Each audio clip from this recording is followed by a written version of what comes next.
Fala galera, beleza? Como é que vocês estão? Olha eu aqui de novo, Marcos Rosa, para mais um boletim da NR13. Eu queria convidar vocês que hoje tem vários assuntos interessantes aqui no nosso boletim, respondendo as perguntas da nossa audiência, né? Coloquei um chat de perguntas aí, hoje na parte da manhã, e vocês fizeram aí as suas perguntas, colocaram as suas dúvidas, e é importante que agora é o momento de vocês sanarem aí as suas dúvidas, e conseguir também atuar no mercado da NR13 com mais segurança, né, e com certeza garantir aí a integridade e segurança dos equipamentos. Eu estou fazendo aqui hoje a live simultânea, estou tentando aqui um dispositivo novo, né? Fazendo a live simultânea tanto no YouTube como também aqui no Instagram. Então, se você quer me seguir aqui, se você não me segue ainda no YouTube, tá aqui no Instagram, depois você vai lá no YouTube, NR13 Descomplicada, Marcos Rosa. E eu vou convidar também todo o pessoal que está nos grupos, né? Nos grupos de WhatsApp. Nós estamos aí na campanha para abrir mais uma turma do curso de alta performance em NR13.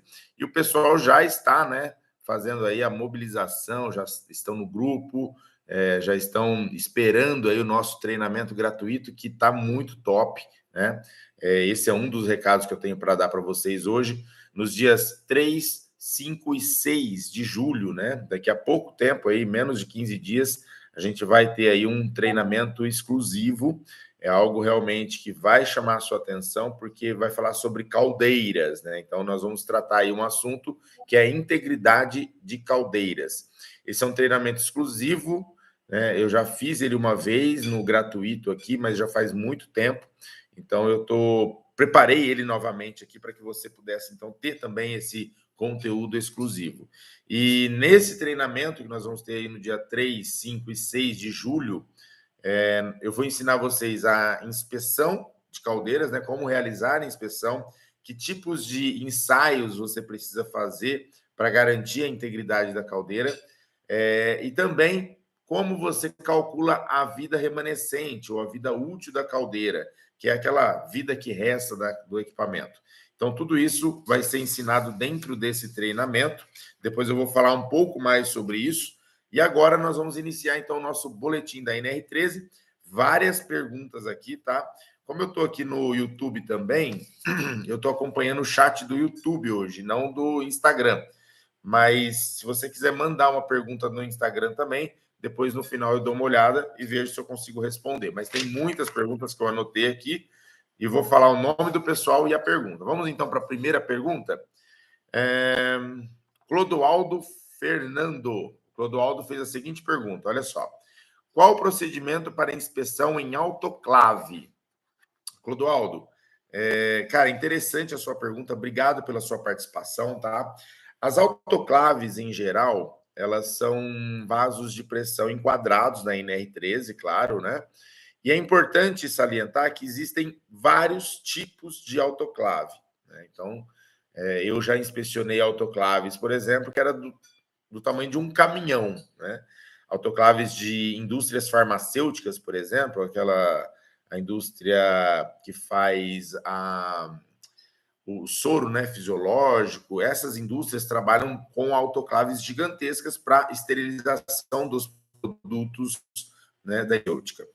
Uma outra autoclave muito grande também que eu já inspecionei foi para indústria madeireira. Então, o pessoal que faz poste ou faz mourão de cerca, eles precisam fazer um tratamento na madeira, e esse tratamento envolve pressão, né, e colocar um produto químico dentro da madeira. Então, eles usam uma autoclave de grande porte também para fazer isso. Por outro lado, os hospitais, eles têm autoclaves bem menores, né? Nos hospitais, as autoclaves são usadas para a esterilização das ferramentas usadas pelos médicos, né, dos instrumentos, esterilização das roupas, né, dos lençóis do hospital, enfim. Então, a maioria dessas autoclaves são de pequeno e médio porte. E todas elas são vasos de pressão e todas elas precisam ser inspecionadas da mesma forma, né? As autoclaves, assim como qualquer outro vaso, você precisa ter ali algumas informações, como, por exemplo, produto PV, tem que calcular o produto PV. Você vai calcular o produto PV para potencial de risco. né? Você vai fazer a avaliação documental, isso é importante também. A avaliação documental ela é feita no prontuário do fabricante e ela é feita também nas últimas inspeções. Por que é importante isso? Quando você não tem um prontuário, né, completo do fabricante, você não tem condições de avaliar a vida, fazer o controle, né, o monitoramento da vida útil do equipamento. Então, imagina que você tem lá na parede da autoclave uma espessura X, que você encontrou a 2,9 milímetros. Para saber se isso está aprovado ou reprovado, você precisa, né, comparar isso com algo que é o prontuário do fabricante ou um prontuário reconstituído, tá? Então vamos lá. Inspeção periódica, inspeção inicial, inspeção extraordinária, tem que ser feito. Calibração das válvulas e dos manômetros é obrigatório e é obrigatório um prontuário, assim como qualquer outro equipamento.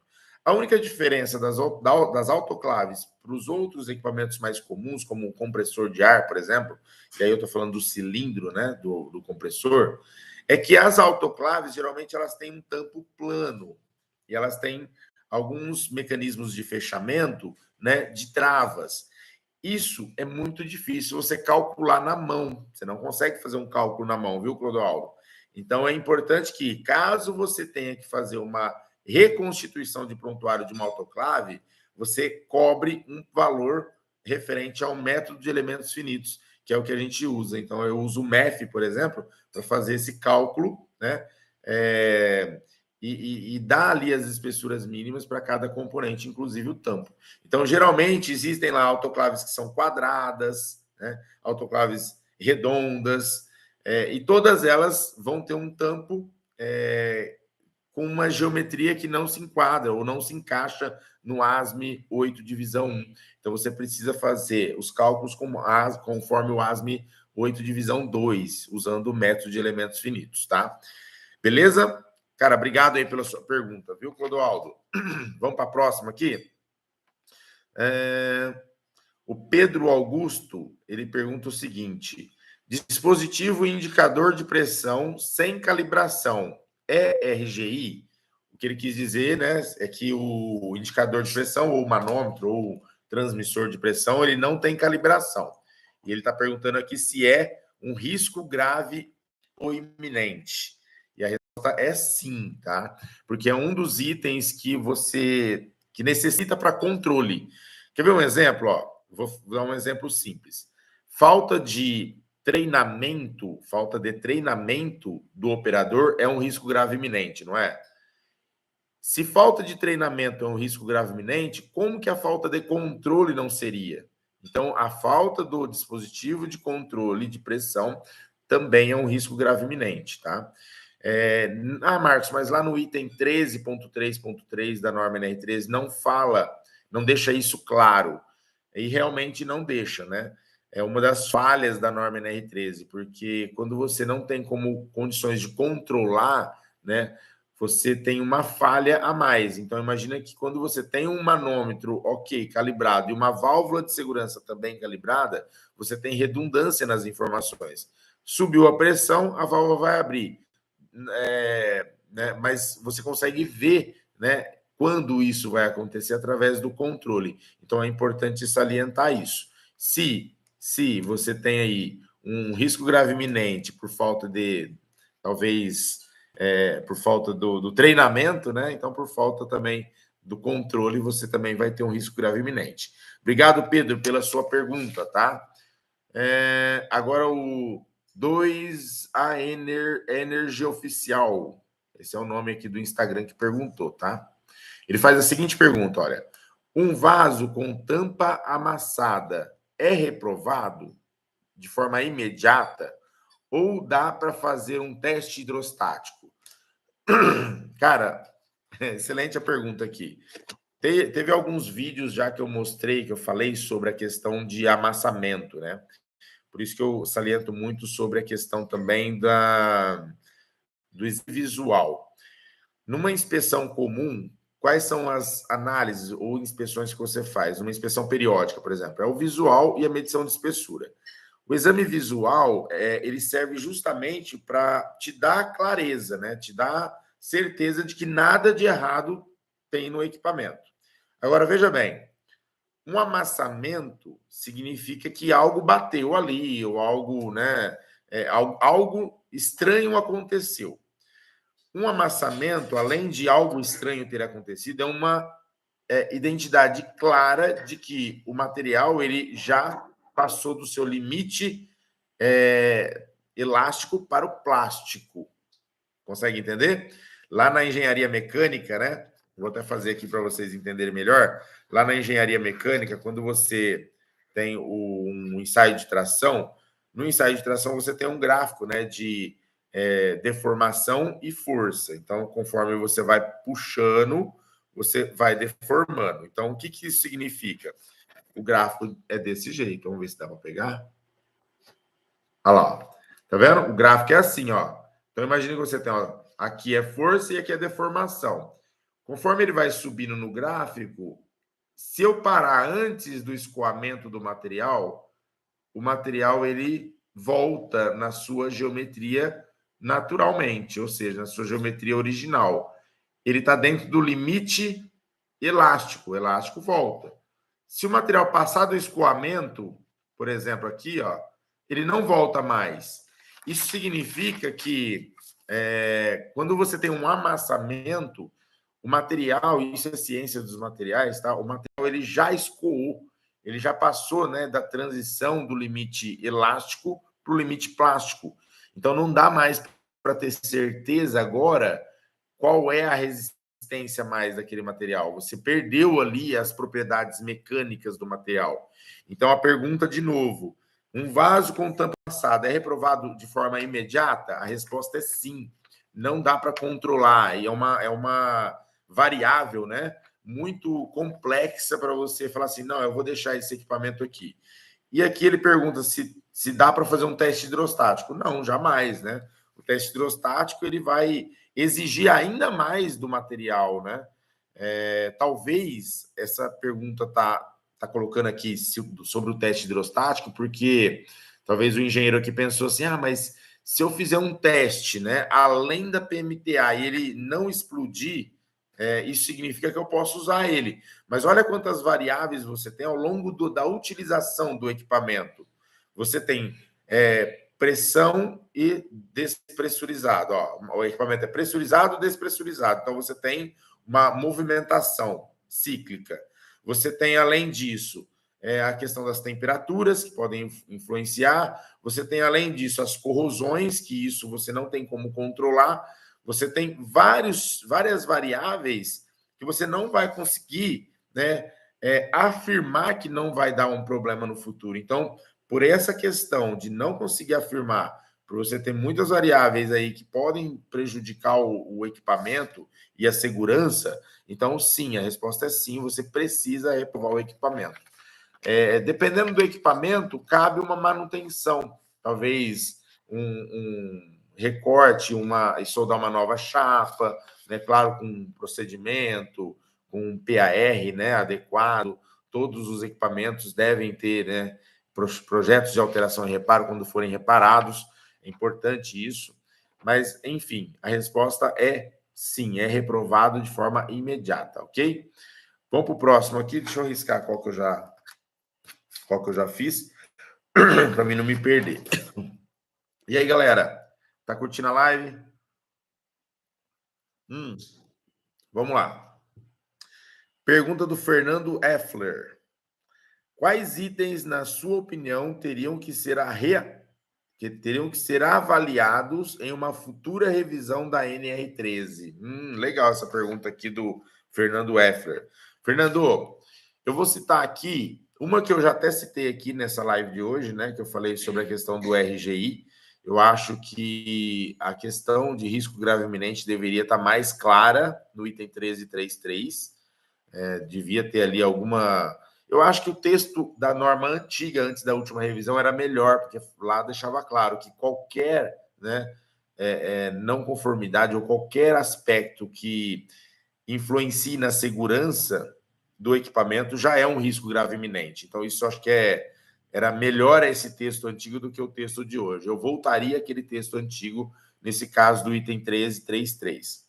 Um outro item que eu mudaria seria a questão das tubulações ligadas a vasos de pressão e a caldeiras. Né? Quando você fala tubulações ligadas a vasos de pressão e caldeiras, você dá a entender que talvez uma tubulação de gás que vai até no queimador da caldeira também se enquadra, né? E é algo que muita gente tem dúvida, né? É porque o queimador não é a parte pressurizada da caldeira, o queimador é o equipamento que é usado para gerar a temperatura, né? Para gerar a energia da caldeira, e não a caldeira em si. Então, vasos de pressão, tubulações ligadas a vasos de pressão e caldeiras, talvez eu mudaria esse termo, né? Colocaria talvez em regiões pressurizadas, né? Com classe de fluido A e B. Então, essas as tubulações que deveriam ser, né, colocadas em inspeção e tudo mais. Então, esse é um outro item que eu mudaria. Eu falei 3, né? Eu falei 2. Agora, o terceiro, eu acho que talvez uma revisão, na parte das inspeções periódicas, né, especiais, eu acho que seria uma boa. Mas como isso aí também, o fim disso vai ser em 2028, eu acredito que essa mudança vai ficar só para 2028. Porque é o seguinte, a norma NR13, ela dá um período, né, de 10 anos para se adequar a equipamentos que foram projetados ou fabricados sem códigos de projeto. E esses 10 anos ainda está correndo, né? Que foi em 2018 essa alteração. E aí deu até 2028 para que para que o cliente colocasse em ordem, né? E na verdade, como eles deram 10 anos, o pessoal meio que não liga muito, né? Para colocar a situação, colocar a casa em ordem. Fica aí inspecionando anualmente, atribuindo PMTA com base em histórico, quer dizer, é um chutômetro, né? Eu também mudaria esse aspecto aí. Então, esses 3 aspectos eu acho que são os mais importantes aí, que eu mudaria numa futura revisão da norma NR13. Obrigado, Fernando Effler. Fernando Effler, esse é o nome do cara aqui que fez a pergunta. O JJ Engenharia também fez a seguinte pergunta, olha. Pergunta: qual item do ASME que fala sobre teste hidrostático? Legal essa pergunta, tá? O ASME, ele traz ali no UG 99, né? Tanto para vasos de pressão como para caldeira, tá? No UG 99. Para caldeira vai estar no UG 99.1 e para vasos de pressão 99, a linha B. E lá na linha B, para vasos de pressão, ele fala que é 1,3 vezes a PMTA para você, né, realizar o teste hidrostático. Para caldeira é 1,5, então 1,3 para vasos de pressão e 1,5 para caldeira, tá? Com base no UG 99.1. E aí, para tubulação, o ASME B31.1, tá? B31.1. A linha eu não me lembro, acho que é a 137 alguma coisa. Mas aí você procura lá, o ASME B31.1. E também é 1,5 vezes a PMTA, o teste hidrostático para tubulações, beleza? Então você tem aí esses 3 itens da norma que podem te ajudar. Agora, lembrando que teste hidrostático de fabricação, a norma não exige mais um teste periódico, um teste hidrostático periódico. Então, sempre que você for fazer um teste hidrostático na fabricação, o fabricante vai seguir esses itens.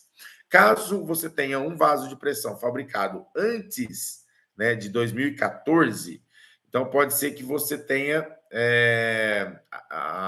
Você fica a seu critério se vai executar ou não um teste hidrostático se nunca foi feito. No caso de um teste hidrostático, no caso de um equipamento fabricado depois de 2014, aí você obrigatoriamente precisa fazer pelo menos um teste hidrostático, né, na primeira inspeção periódica da sequência. Então, pelo menos um teste hidrostático deve ser feito, e guardado ali com carinho, talvez colocar até uma cópia no prontuário do equipamento reconstituído, para que não tenha nenhum tipo de problema, tá? Então fica aí a dica, cuidado com o teste hidrostático, que é um ensaio destrutivo, e não um ensaio não destrutivo, como muitos pensam, né? Pode ser que você faça um ensaio e realmente dá ruim aí para o equipamento. Beleza? Vamos ver? Matheus Scarzi. Vamos fazer a pergunta do Matheus aqui. O Matheus fez a seguinte pergunta. Vasos de pressão importados precisam atualizar placas de identificação? Cara, sim, precisa atualizar. A não ser que a placa de identificação esteja, né, mesmo sendo importado, já esteja traduzida e dentro dos padrões da NR13. A maioria das placas de equipamentos importados não atendem, né, aos requisitos da norma NR13, e isso prejudica, né, muito a manutenção, a inspeção, tudo que você vai fazer no equipamento, você fica meio perdido. Então, deve ser reavaliado isso e refeito essas placas de identificação. Eu peguei uma situação recentemente de algumas placas que eram era um equipamento importado, e essas placas vieram também, né, na língua inglesa, e não tinha todos os itens, a gente fez outro. Mas, além disso, o pessoal da ANP, da Agência Nacional do Petróleo, não aprovou os prontuários também, que eram importados. Até os prontuários, eles pediram para revisar. Então, isso é importante a gente saber, né? Ó, chegou aqui um equipamento e o prontuário está todo em, sei lá, em alemão, ou o prontuário está, nesse caso, era uma empresa da Índia, cara. Eles fizeram em inglês o relatório, mas o pessoal da ANP não aceitou. Eles pediram para refazer todos os prontuários. A única coisa que a gente usou lá naquela ocasião foi o teste hidrostático, que estava de acordo, e a gente usou ele para não dar problema, né? É isso aí. Obrigado, Matheus, pela sua pergunta. Vamos para a próxima aqui. O Joel HBS. Joel HBS fez a seguinte pergunta. Olha só. Quando será a próxima turma do método AP? Aí ele colocou aqui, ó. Em Vitória tem alta demanda de pH em NR13. Ô, Joelzão, um abraço para você, cara. Obrigado aí pela pergunta. O Joel está querendo saber quando vai ser a próxima turma. No comecinho aqui da live eu já falei, né? Eu falei que o mês que vem, nos dias 3, 5 e 6, eu vou disponibilizar um treinamento gratuito, que é o curso de inspeção de caldeiras, curso de inspeção de integridade em caldeiras. Ó, vamos lá, só para vocês entenderem. A norma fala sobre vários tipos de inspeção. Fala sobre inspeção inicial, periódica, extraordinária, e no caso de caldeiras, fala sobre um quarto tipo, que é a inspeção de integridade. Essa inspeção de integridade é feita após 25 anos de uso da caldeira, obrigatoriamente. Posso fazer antes? Pode, de acordo com, né, as necessidades. Mas essa inspeção é uma inspeção que necessita de alguns testes e análises mais profundos, né? A norma até fala que você vai ter uma análise mais complexa, né, mais completa. E aí você vai conseguir tirar dados dessas análises, como análise metalográfica, né, que eu já ensinei aqui também no canal, ensaio de dureza, né, pode ser feito ali ultrassom, partícula magnética nas soldas. Esses ensaios complementares vão dar a segurança que você precisa para fazer com que a caldeira continue a trabalhar mesmo depois de 25 anos de uso. É exatamente isso que a integridade, né, ou a inspeção de integridade pede. E eu vou ensinar para você nessas 3 aulas, nos dias 3, 5 e 6 de julho, exatamente isso. O que você precisa saber, quais os ensaios, quais as análises você vai aplicar, como é feita a análise, como é feita a inspeção da caldeira, tudo isso dentro desse treinamento gratuito. Se você ainda não está inscrito nesse treinamento, como são poucas vagas, eu sugiro que você vá na bio do meu Instagram agora, tá? E pegue lá. Lá na bio do Instagram tem o link, né, da página de inscrição para esse treinamento, beleza? E, Joel, respondendo a sua pergunta, né, quando vai ser a próxima turma do Alta Performance, que é do método AP, a próxima turma vai ser logo após, né, o treinamento gratuito. Então, eu entrego esse treinamento gratuito, né, para o pessoal entender um pouco melhor sobre a norma NR13 e depois eu faço já a abertura da turma. Então, no dia 10, a gente vai abrir uma nova turma do curso de alta performance. E você está convidado aí a fazer parte, né, desse grupo seleto de engenheiros aí performados em NR13. Eu costumo dizer que o pessoal que faz o curso, né, o pessoal que fez agora em janeiro ou fizeram em março, o pessoal já está performando. Tem muita gente aí, né, que já vai pegar a plaquinha de 50K em 5 meses, né? O pessoal está com força total e está todo mundo de parabéns. Eu vou trazer alguns alunos aqui para que vocês conheçam também, para que eles possam falar um pouco mais sobre isso tudo que está acontecendo, tá? Vamos lá? Agora, o engenheiro mecânico Pedro, ele fez a seguinte pergunta. Vamos para essa pergunta agora. Pergunta do engenheiro Pedro. Quais são as inspeções necessárias para um tanque metálico há mais de 8 anos parado? Pedro, legal a sua pergunta também. Obrigado, viu, pela sua participação. Vamos lá. Todo equipamento que fica parado por mais de, sei lá, 1 ano, no caso de caldeiras, fala 6 meses, tá? Mas no caso de vasos de pressão, é 1 ano. Se ficou parado 1 ano, né? E no caso de tanque também é a mesma coisa, 8 anos você está falando, né? Então, imagina, 8 anos parado, no mínimo uma inspeção extraordinária você tem que fazer, tá? E o que vai nessa inspeção extraordinária? O que eu sugiro de ensaios, né, para que você, profissional habilitado, aplique nessa inspeção de tanque? Eu sugiro que você faça claro, tem que fazer uma decapagem do material, uma limpeza completa na parte interna e externa para avaliar as soldas, mas é importante que você faça um ensaio de estanqueidade nas soldas. E aí, esse ensaio pode ser feito através da técnica de líquido penetrante. Você pode fazer um líquido penetrante em todas as soldas das chapas do fundo e do fundo com o costado, né, que é as chapas de ângulo, a solda de ângulo, claro.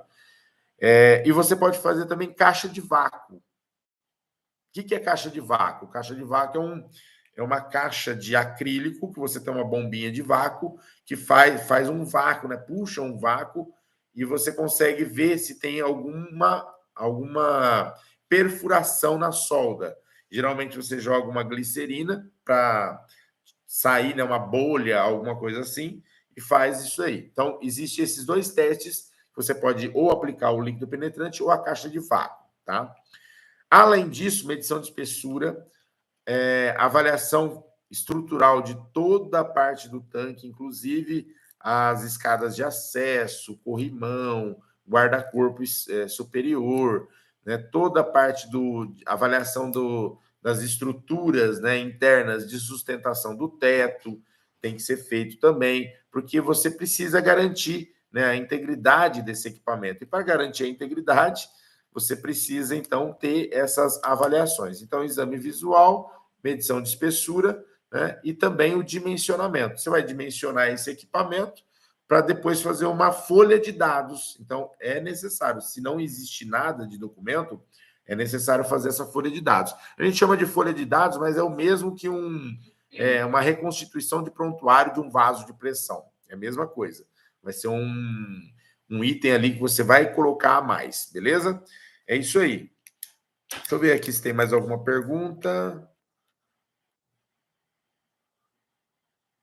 Tá, tem uma pergunta aqui do Caio Castro, que fez a seguinte pergunta. Olha, eu não entendi muito bem, mas você costuma pedir a nota durante a inspeção? Eu não entendi. Eu não entendi se é nota, se é uma avaliação, é uma sigla que ele colocou aqui. Você costuma, durante a inspeção inicial da caldeira, deve ser nota mesmo. Você costuma pedir a nota durante a inspeção inicial da caldeira? Não. Parte jurídica eu não me envolvo, não. Financeiro, essas coisas não. Né? O que a gente costuma pedir numa inspeção inicial de caldeira é o prontuário do fabricante, que é indispensável, eu preciso do prontuário dele, tá?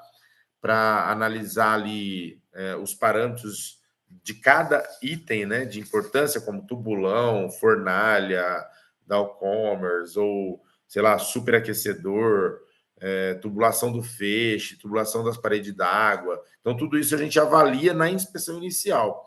Tem gente que acha que não precisa, né? Ah, eu vou medir espessura para quê na inspeção inicial? Mas é uma obrigatoriedade, porque quando você faz a inspeção inicial, a responsabilidade fica sobre você, né? Sobre a sua ART. Então, se o cara falou que no desenho, por exemplo, está lá um coletor de 13 milímetros, e na verdade ele usou um coletor de 9, né? Você simplesmente vai assinar algo que não está real. Então, a responsabilidade sendo sua, você precisa sim fazer as medições de espessura, mesmo tendo, mesmo estando nova a caldeira. Isso também para vasos de pressão, isso para tanques metálicos. A inspeção inicial é uma inspeção periódica. A única coisa que você não vai ver na inspeção inicial é corrosão, né? Corrosão por tempo de uso. A única coisa que você não vai ver é isso. Mas o restante, tudo você precisa avaliar. Beleza? Pessoal, era isso então, né? Essa é a nossa live de hoje, respondendo aqui as perguntas da audiência. Esse é o boletim da NR13. Vamos começar aí toda semana agora ter um boletim como esse. Eu acho que é bem bacana, né? Coloque as suas perguntas. Eu vou trazer aqui as respostas para você, para te ajudar no seu dia a dia como profissional habilitado. Mas, lembrando do treinamento, né? Se você ainda não está inscrito no curso de inspeção de integridade de caldeira, que vai acontecer dias 3, 5 e 6 de julho, aproveita aí e faz a sua inscrição agora, lá na bio do meu Instagram, tem tudo lá, beleza? Se você não está me seguindo, segue lá no Instagram, Marcos Rosa NR13, e no YouTube é NR13 Descomplicada, Marcos Rosa NR13 Descomplicada. Tamo junto e é só o começo. Valeu, galera. Um abraço.